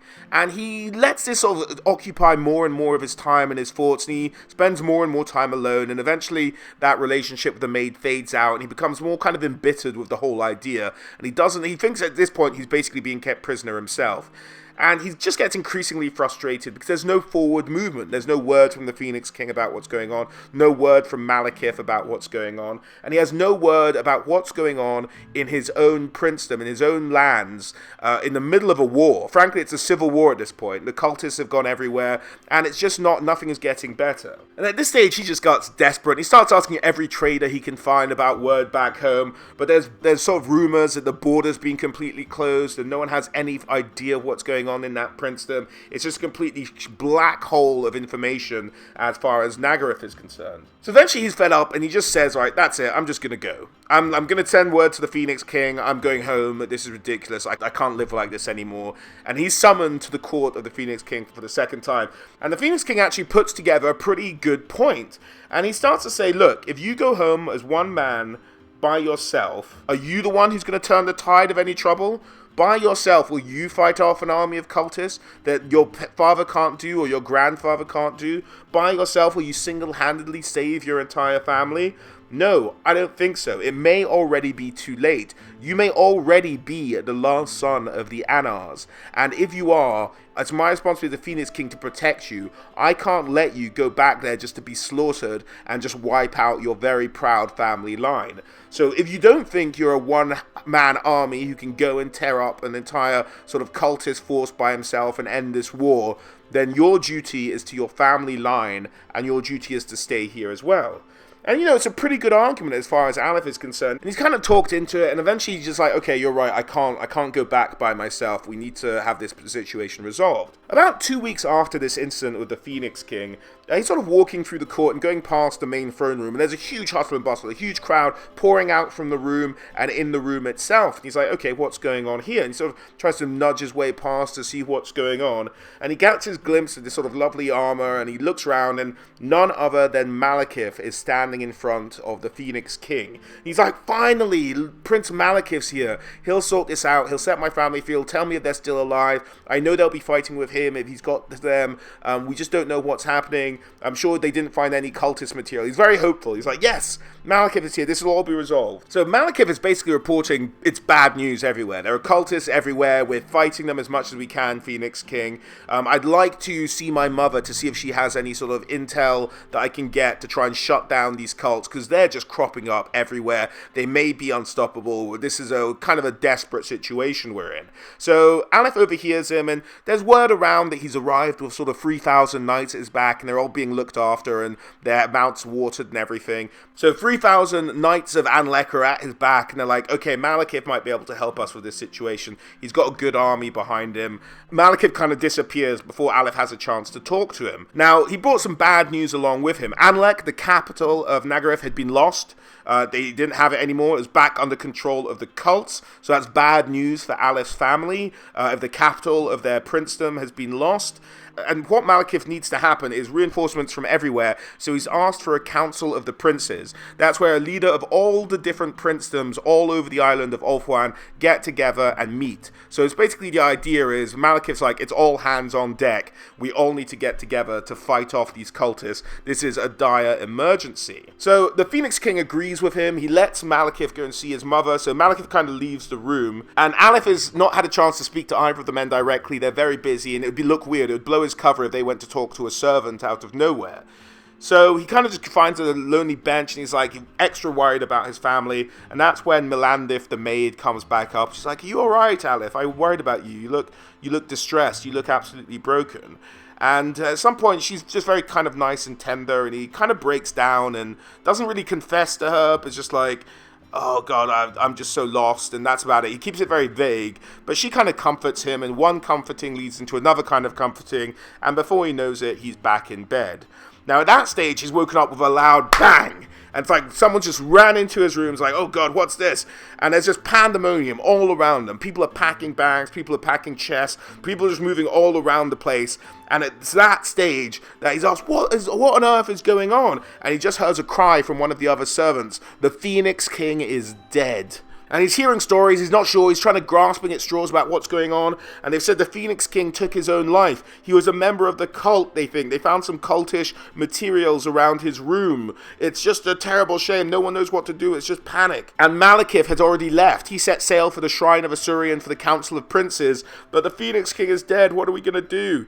Now, over the next several days, the whole palace is in chaos. No one knows who's in charge. There is the family of the Phoenix King there, but no, there hasn't been a coronation or anything, and the Phoenix King's son won't necessarily be the next Phoenix King. It'll be elected by the Prince of the Councils, so no one knows who's the king until everyone comes back from this meeting at the Shrine of Asuryan. Now, in all this chaos, Alith thinks now would be a perfect time. The Phoenix King isn't around. I can get home. But he realizes if he disappears now and the Phoenix King's being killed, it might draw suspicion upon him. So he's like, okay, I can't really leave, or they'll think I'm an assassin. So I have to think of something else to do. So he's kind of just stuck in this situation. So another 2 weeks goes by. Planning for the Phoenix King funeral is kind of going ahead. But there is a message that arrives from the island of Asuryan, or the Isle of Flame as they also call it. And that's that the son of the Phoenix King and the heir of Tiranoc is also dead. Now, he's been killed with many of the other princes all around the Council of Princes. It was a bloodbath. No one knows what happened. They've all been slaughtered. It's just sheer anarchy around the whole of Ulthuan. The cultists are attacking in various places. All these princes are dead. Everyone is just a headless chicken at this point. It's panic. There are kind of stories going around that the earth shook. No one knew. There was sort of magical flames. No one knew what was going on. It was just mixed reports. No one can make head nor tail of it. No one knows what happened. Now, sometime later, some more survivors from the Shrine of Asuryan start coming in. They bring the body of eldest son of the Phoenix King around. He has a slash across his throat. You can see how he died. And there's sort of more and more like scattered troops from the party that left the court to go to the Shrine of Asuryan, coming in with scattered bits of information. So a huge troop of Nagarythe guard warriors come through. He kind of recognizes them as the troops that were with Malekith. So it's like, okay, these guys must know Malekith must be returning. Now, Alith, also not quite sure if these were nobles or not, didn't want to be recognized by them at the same time. So he had avoided them when they were there the first time, and he kind of like hid his face just so no one would be like, Alith? of the Anars? What are you doing here? So he doesn't want to be discovered yet, because he's not sure what's going on. This is just too chaotic. So he hides his face, but he's still kind of keeping an eye on what's going on. So all these soldiers from Nagarythe come in, they charge into the palace of Tiranoc, and then Alith's like, this is a bit weird, what are they doing here? What are they looking for? And they come out with Morathi. Now this is panic-inducing for Alith. Like, what? And they have unshackled her, and she is walking free, and they bring her to this carriage. Now, there's kind of smoke emanating from this carriage. No one's really sure what's going on in there. So they bring Morathi, and everyone is just paralyzed with fear. Like, there's still a lot of these guards, but there's still enough guards of Tiranoc around to stop them if they wanted to, but they just couldn't believe that Morathi was coming out of the door. They were just in shock. So Morathi gets taken to this carriage, and the doors are open, and there is just this horrendous corpse in there with melted armor and still steaming hot. And Alith is trying to make sense of it. It's like, what is that? Then Morathi just lets out this ungodly cry, this wail of anguish just echoes around. It's almost deafening to those closest to her.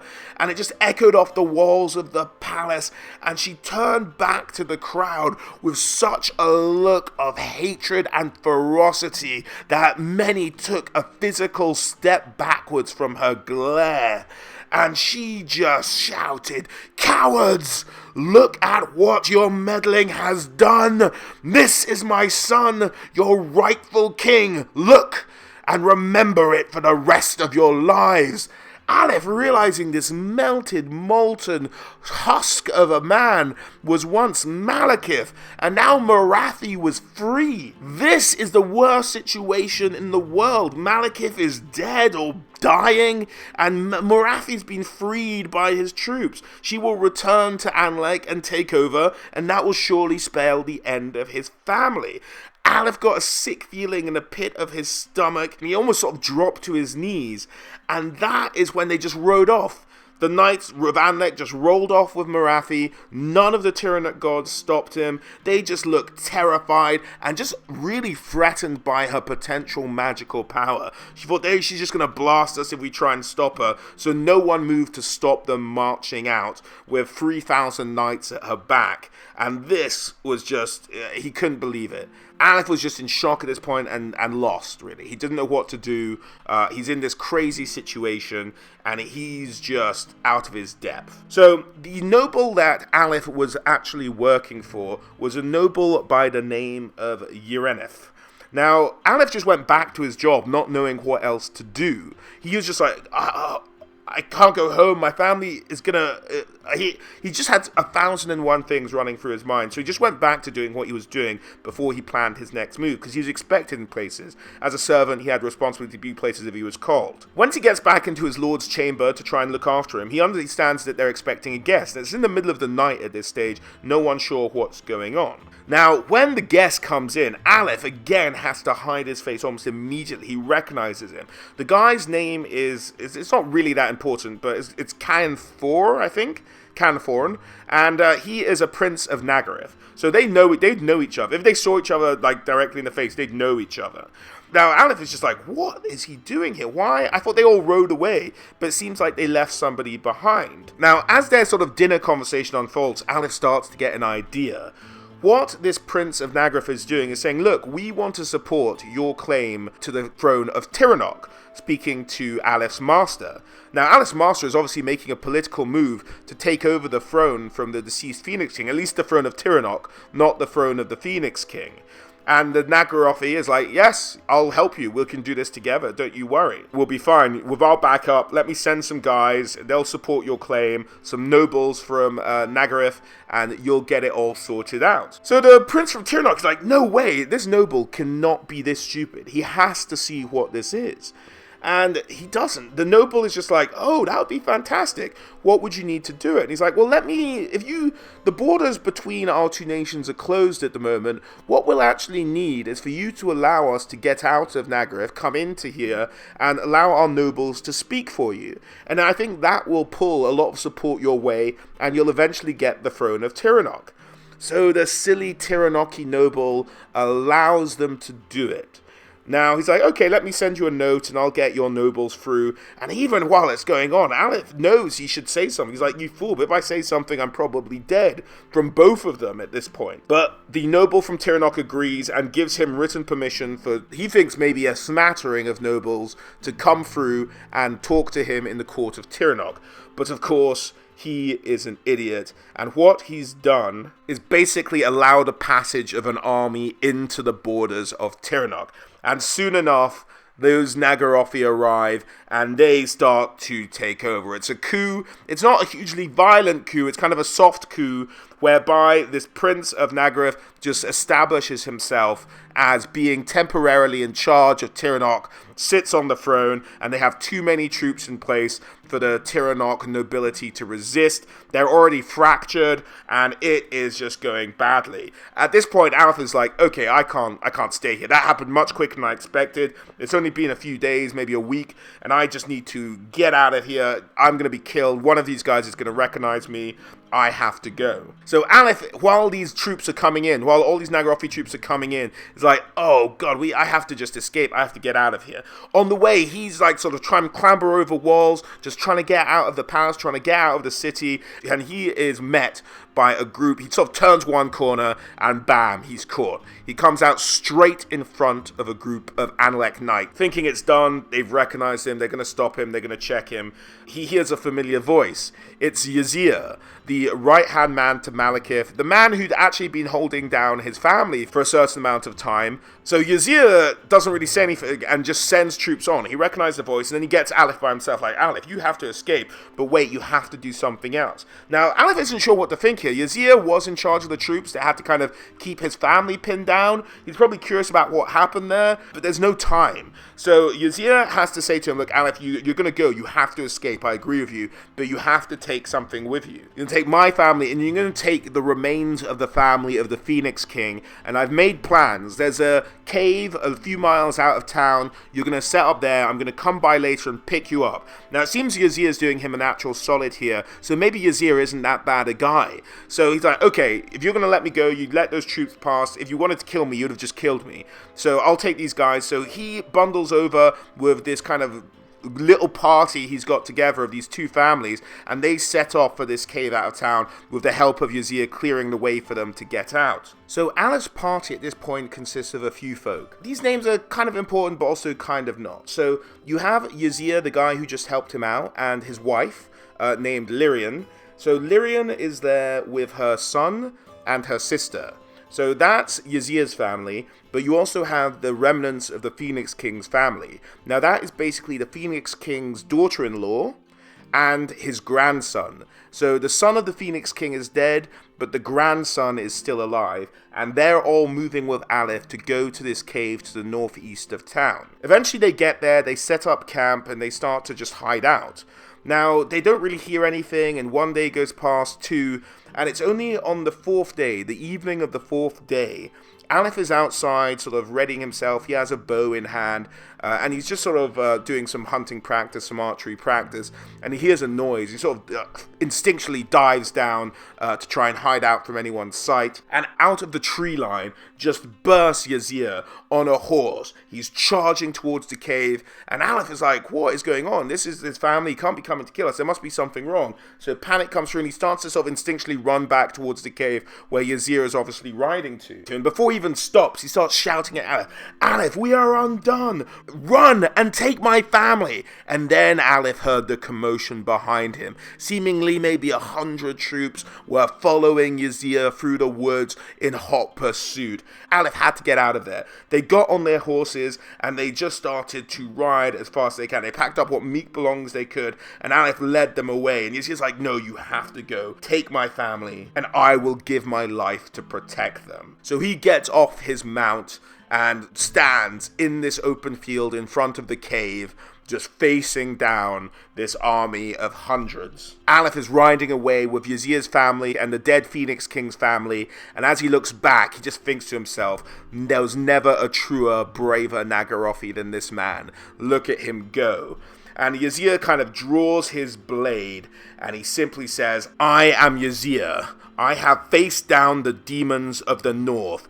I see the 10,000 faces of the enemies I have slain. Now and forever, I am Nagarythe, as he charges headlong into the oncoming army, slicing and spinning like a master of death. Just centuries, if not millennia, of homed fighting skill, fighting beside the heroes of ancient times and the young Prince Malekith with his full skill on show, slicing down one enemy after the other. Without them being able to lay a hand on him, he was a whirlwind of blades and blood. A true legend. Alith just lost sight of him as he was engulfed by the sheer numbers of troops that surrounded him. Now, the original plan, as Yazir's family told Alith, was to take them to Illyrian, where they sort of had safe haven. He'd made arrangements for everyone there. But Alith couldn't do it. His own pain, his own pride, whatever it was, Alith could not take them that way. He had to go home first. So Alith started taking them across the mountains to go back to his home territories in Nagarythe. The journey was long and it took them some time, considering they were traveling with a couple of young kids. Now, at this stage, they're sort of getting closer and closer and closer to Alith's home, and eventually they start to get to territory he recognizes, and he's kind of hit. He doesn't realize how much he'd actually loved and missed his home as he starts to get through villages. And as he goes through villages that kind of recognize him, they start to cheer every time they see him in this little party, and they're like, yay, Prince Alith is here, yay, and they kind of send him on his merry way. Some people actually decide to kind of follow him to his home of Anars, and they're just kind of following after him. Now, he takes this as a good sign. He's hearing encouraging things that his family's actually okay, and so he's looking more and more forward to seeing them. Now, while he's going through his own home territories, he again has a moment alone by a lake. He's just refilling water bottles or what have you, and again the crow messenger turns up, and he kind of just suggests something to Alith that, you know what, Marathri's preparing for a war with the whole of Ulthuan. That's what she's doing now. Any kind of action at home might, help out the other princedoms, maybe get their sort of affairs back in order and prepare for an oncoming assault. Anything the Anars could do to help that would be particularly useful. And then caw, he disappears off again, and that's his helpful message this time round. As he eventually gets home, indeed, his family home is intact. Everyone's there. Essentially, I think what had happened was that Yazir just got called away, and that was the end of them being in prison, so it's sort of much ado about nothing. But that's what happens. He sort of steps away, and he tells everyone what's been going on, and everyone listens intently to him tell a story terribly. And then, basically, his mother gets up and goes, okay, so tell me about this Melandith then, his sort of girlfriend. It's a very motherly response. I kind of like that touch of the story. So now, as the seasons had gone on, he's getting an update of what's actually going on within his home princedom, and Marathri's really consolidated power. She's doing a lot of damage. She is very much preparing for this war, and so the Anars kind of listen to Alith's advice, and they do take on the strategy. Alright, well then let's maybe prepare some guerrilla warfare within her own borders to try and slow her down and buy everybody else some time, as was suggested by the messenger. Over the course of the entire winter, the Anars had actually been waiting for an attack. They defended their home. They were just waiting for Marathri to pounce. But an attack never came, and winter rolled on to spring. And then by about mid-spring, they're like, okay, we can maybe start our own campaign if we're not going to get attacked here. So the Anars began a raiding campaign, sort of trying to cut off her supply lines, take her money when they could, and they started raiding out from their own territories across Nagarythe just to try and slow down Marathri's war effort. Now, they could never send out too many troops at a time, so they liked this guerrilla tactics thing because they still always had to defend their home. Now, in an effort to do this, Alith was actually put in charge of the reformed Shadows, the elite soldiers who had opened the gate for Malekith in the first place. So they're back at the game, these Shadows, going out, raiding, taking names, and just causing all kinds of havoc and slaughter. Now, when I say havoc and slaughter, I mean havoc and slaughter. The Shadows did not fight fight like normal high elves. They were brutal. They were merciless. They burnt down villages. They kind of upgraded themselves for slaughtering elves in their sleep. Any other elf hearing about the stuff they did would probably arrest them all, even though it was war. They'd arrest them for war crimes. These guys just went on a merciless rampage, hunting down nobles, taking out specific targets in Marathi's hierarchy, and just causing as much chaos as they can. And they wouldn't just take out nobles, they take out their families, their grandparents, they took out generations of families. They were kind of doing it the Chicago way. They were just absolutely merciless. Some of their more legendary feats were in the harbor town of Galthia. They burnt half a dozen ships with all the crew on board. They kind of locked them below deck and just set the ships alight.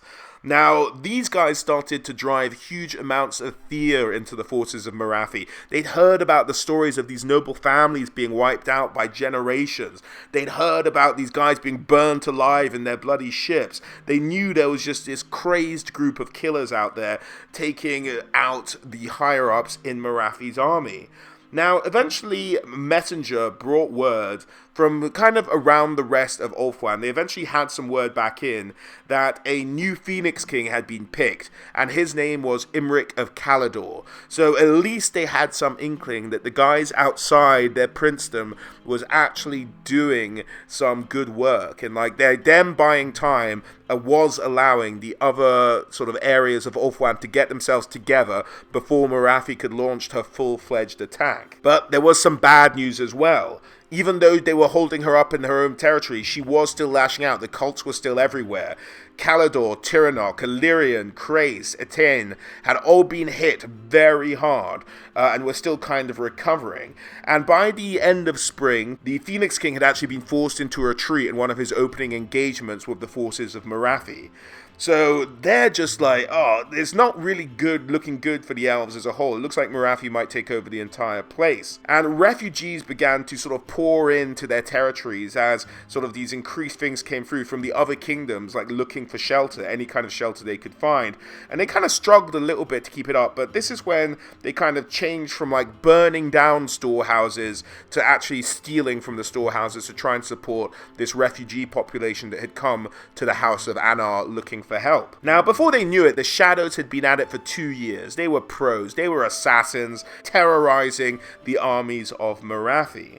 Now, there was also word that over these 2 years, some massive conflicts had happened around the island. The sorcerers of Safri had a kind of internal war amongst themselves. The whole place was going to hell. It looked very desperate. And then another 2 years later, so by the 4th year of this war, Marathi's advance had finally been like stopped a little bit. She wasn't doing as well. It had taken 4 years, but it looked like maybe the other princedoms had finally gotten their act together and might be able to mount some kind of resistance to Marathi's forces. Now, Alith and his father had discussions about what to do once this actually happened. Alith, now basically kind of a seasoned warrior, really. Maybe not in elven terms, but for any other species he would be considered a seasoned warrior. There's an argument between him and his father about whether they should join the Phoenix King or just continue doing what they're doing. His father says he's going to go and join the Phoenix King. He says, I will fight, but Alith, you're not a kid anymore. You can make your own decisions. And Alith, you know, he loves his dad. He's going to do what his dad says. So he just says, well, then, father, we'll fight together. And they kind of join forces, despite maybe a niggling thing in the back of Alith's head saying, don't do this, maybe not a great idea. But their grandfather argued to stay and protect their home. So it's Alith and his father against the grandfather, the patriarch of the family. And he's like, no, we should stay and protect our home. The Phoenix King will eventually get to us. I argue for patience. Basically, the grandfather lost this fight. At least Alith's father decided to get together his own troops and went to march to help the Phoenix King. He managed to gather up 14,000 troops in all, about half of whom were archers. And he starts to march out to try and help the Phoenix King with about 1,000 cavalry helping out as well. The army start taking more aggressive targets. They start to take out encampments, start to do a more sort of traditional military campaign within Nagarythe itself. Now, eventually this army discovers a camp of Druchii, or Dark Elves, And that's what they're calling them again now that the cultists have re-emerged. The grandfather is said to have been given credit for coining the name, but that might be conflicted elsewhere in the lore. But that's what it says in the story of Alith. So, around this time, they find this camp. They're like, okay, so we need to lure this army into a trap. And they set up this trap with basically the crest of a hill. They want to send some guys ahead, the cavalry, go in first, sort of engage them briefly, and then act like you're running away, allow them to pursue you into this killing field we've set up with all our archers and all our spearmen. So the plan seems to be going brilliantly. The cavalry go in, Alice on the hill, kind of in charge of the archers, and the cavalry kind of run past their ranks, and they close the trap around this dark elf army. But this is a huge army. It's not like the one they fought before. There are monsters in this army, there are hydras, but they are fighting well. They're holding their own. The archers are getting work done. It's at night. They've got them in this kind of low ground killing field, arrows raining down on them, the spearmen holding their ground, fighting off huge beasts and skilled warriors at the same time. If they hold their nerve, this day should be theirs. They have the tactical advantage, if not the numerical one. At that point, they get the signal, they ignite their arrows, and they launch into the field below, which had been pre-doused with oil, so it starts to get set aflame. Two hydras who are in the army kind of panic. One gets isolated and run down by the cavalry of the Anars army, and the other one is kind of dealt with and maintained and cajoled by the spearmen. It's all going well. Two of the hugest threats in the army are being dealt with. The field is aflame, the killing field. Their troops have the high ground. This might be it. They might do it. And then Alith suddenly feels a wisp of wind by one ear, and he's not sure. It seemed too quick for a gust. It was out the blue. It didn't go with the same direction as the other wind. He wasn't really sure what it was. And then just to his right, he sees a horrified face of one of his comrades who just shouts, "Dragon! Alith!" And Alith looks up to see a drake the size of a longship descending down upon their army, and it opens its massive jaws and just unleashes a gulf of flame upon the spear line of the Anar army. The devastation is horrendous. The smell of burning flesh fills the air. Alith tries to fire whatever bows he can as he sprints for cover, along with a large majority of his army. The line starts to shudder and eventually gives way. Alith is powerful. There's nothing he can do except for watch the flesh melt off of his archers. They died terrified and in agony. The dragon rose once more, and the Anar spear line broke. There was enough of the Druchii left to give chase, just mercilessly cutting down any of the Anar troops they could find. One charged towards Alith. He managed to move swiftly, draw his blade, and in a single motion decapitate the Druchii. The second, charged with shield pulled up. He managed to pull down the shield and jab a dagger straight into the soft part of his armor in the Druchii's neck. Alith was running out of options. He was quickly being surrounded, and suddenly there was a pain across his back and shoulders. He spun, and he struck a Druchii behind him in the face with the back of his fist. He swung the sword in the opposite direction, managing to slash across the Druchii's face. Further down the battlefield, he heard his father screaming, "Hold the line! Hold the line!" as he picked up a fallen banner that one of his troops had dropped while fleeing. "Fight on for the Anars!" he shouted. And just at that moment, the dragon landed straight in front of his father, and a lance the size of two horses set aflame pierced his father through the chest, held by the man on top of the dragon. The rider was a renegade prince of Nagarythe and had long served by Morathi's side. Alith recognized him, and it said that Malekith had actually broken his back during their conflict with Morathi initially, but that apparently Morathi had managed to heal him somehow, no doubt with dark magics, as they managed to muster this dragon as well. Alith was helpless as he watched his father's body be hoisted into the air, as boiling blood spewed into the night, dripping off the steaming lance. Alith's father slid off the tip of the lance, and he was still alive. He managed to crawl and turn, facing Alith, locking eyes with him as he saw him across the battlefield, just as the banner of the Anars slid from his grasp and fell into the bloodied mud. Blood frothed as he muttered his final words that Alith could hear, "Flee!" and he collapsed dead on the ground. Alith let out a silent scream and began in a mad frenzy to charge down this dragon and dragon rider, only to be held back by his own men and dragged away. He eventually went limp, tears running down his face. Alith had essentially gone catatonic at this stage, and the army was not out of the woods yet. Carrying Alith, they had to flee while being pursued by the Druchii. They knew the land better, and over the course of the next 23 days, they were running from woodland to valley to woodland to try and escape the Druchii army. Eventually, they managed to slip the noose, and the Druchii seemed to give up. At this stage, Alith was basically a walking corpse. He hadn't spoken to anyone in days, he hadn't said a single word. Now, with the army having nowhere else to go, they began to head home to Anars. Now, as they approached, their hearts already knew the horrors that awaited them. Pillars of smoke were rising from the city and could be seen from miles away over the horizon. Villages that not too long ago had celebrated the triumphant return of Alith were now burnt to ash, and charred bodies of elves who had been shut in their homes were visible for all to see.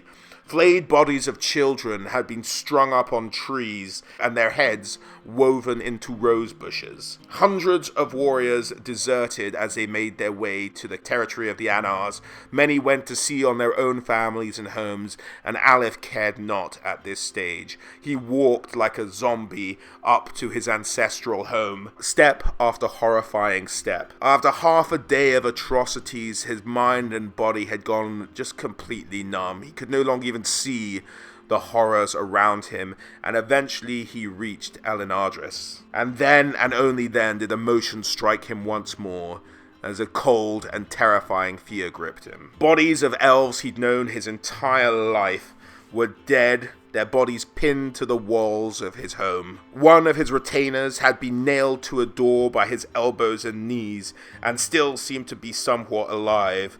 A bloodied pool laid at his feet. Alith! He barely managed to get out. Alith saw that he was alive and tried to give the man some water. "It will not help me now. They took your grandfather alive." Words that Alith almost dreaded to hear more than the death of his beloved grandfather, for God knows what horrors they had in store for the patriarch of Clan Anar alive. Alith, thinking of his family, just asked a simple question, "What of my mother?" To which the man simply replied, "Don't make me spend my final moments in torment, Master Alith." Alith, overcome by the horror of the images going through his mind, asked what was left of the men around him to take down the man, and to take down all the rest of the bodies as well. The bodies of soldiers littered the halls, as they had obviously put up a fight. The refugees who'd been entrusted with guarding his home while the army was away, those newcomers who they'd provided for and provided shelter to, had fought bravely, and Anar counted them amongst the honoured dead. But there was little room in his heart for honour at this stage. So he ordered all the bodies piled high, and he just set them ablaze. It was said to be a great burning pyre, as he tried not to register the faces of the bodies burning in the flames. And he stood there, motionless. As the flames burnt out, there was nothing left. Nothing left of the bodies, nothing left of Anar. He was hollow, broken, a shadow. Alone and shattered, he wandered into the mountains. And I'm afraid, guys, just due to length, this is where we are going to have to cut it off for part 1. As I said at the top of the video, guys, part 2 will be out probably within the week, if not exactly in a week's time. And yeah, we'll pick up with the story and what happens to Alith as he's wandered, having lost his family, and what eventually becomes of him. But as I said, that's about it, guys. It's a bit of a sad tale for part 1, but it's the introduction to Alith. It's my first two-parter, so if you like it, do drop a like. Part 2 will be along shortly. Sorry to leave it there at that earth-shattering, sad moment, but that's the way it goes, guys. In the meantime, do check out my playlist, guys, for more stories on the legendary lords in Total War Warhammer, and in just Warhammer in general. As always, been a great pleasure, but as the great Ice-T once said, this story's through, but wait till part 2. Alright, guys, see you on the next one.